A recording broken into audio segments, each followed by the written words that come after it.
7 sa atin pong lesson this second quarter, which is about the angle pairs.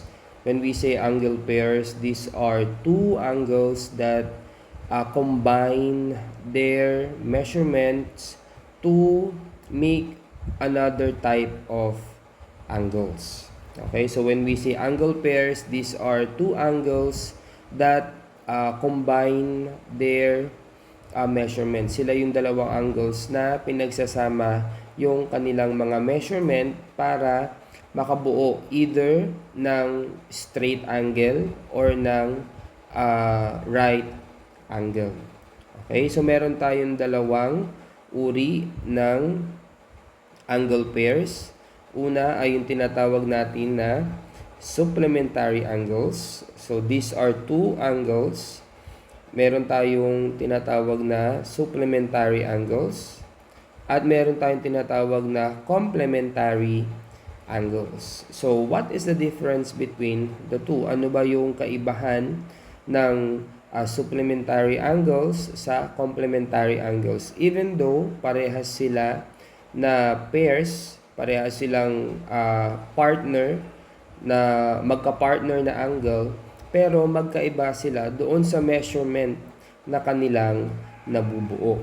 Okay? For example, so dito tayo kay supplementary angles. Kapag sinabing supplementary angles, ito ay mga angles na ang kanilang measurement kapag pinagsama mo ay equals to 180 degrees.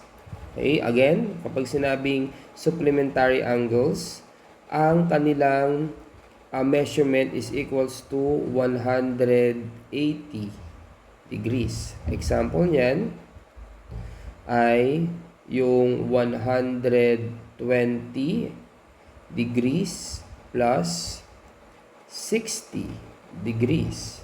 So, pag pinagsama mo ito is equals to 180 degrees. Meaning, ang angle na ang measurement is 120 degrees at 60 degrees. Sila ay supplementary angles dahil kapag pinagsama mo sila, ang measurement nila is equals to 180 degrees. Okay?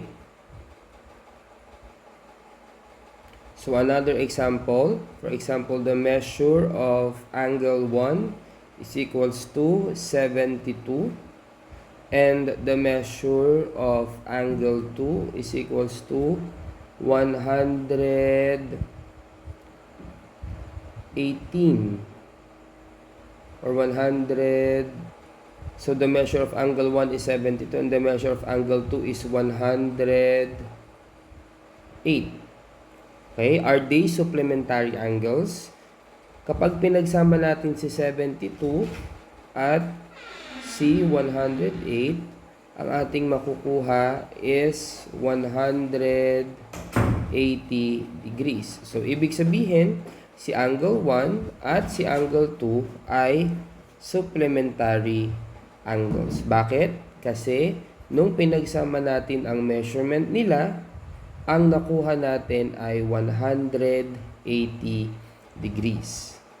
So, kapag meron kang dalawang angle at ang measurement nila kapag pinag-plus mo is 180 degrees, ang tawag doon ay supplementary angles.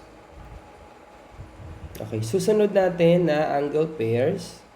Susunod natin na angle pair ay ang mga complementary angles. Kapag sinabi namang complementary angles, these are angles na ang measurement nila kapag pinag-plus mo is equals to 90 degrees.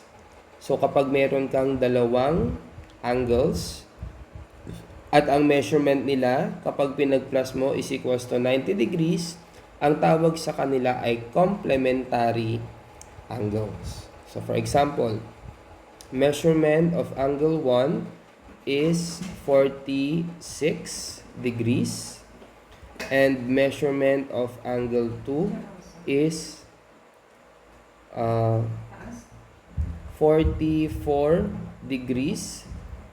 So, kapag pinagsama si 46 at si 44, ang sagot niya is 90 degrees. Meaning, si angle 1 at si angle 2 ay complementary angles. Bakit? Kasi nung pinag-plus natin yung measurement nila na 46 at 44, ang nakuha natin ay 90 degrees.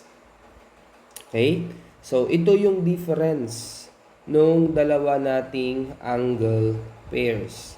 So, sa complementary angles, kapag pinagsama mo, ang kanyang sagot is 90 degrees. Sa supplementary angles naman, kapag pinagsama mo, ang kanyang sagot is 180 degrees. Okay?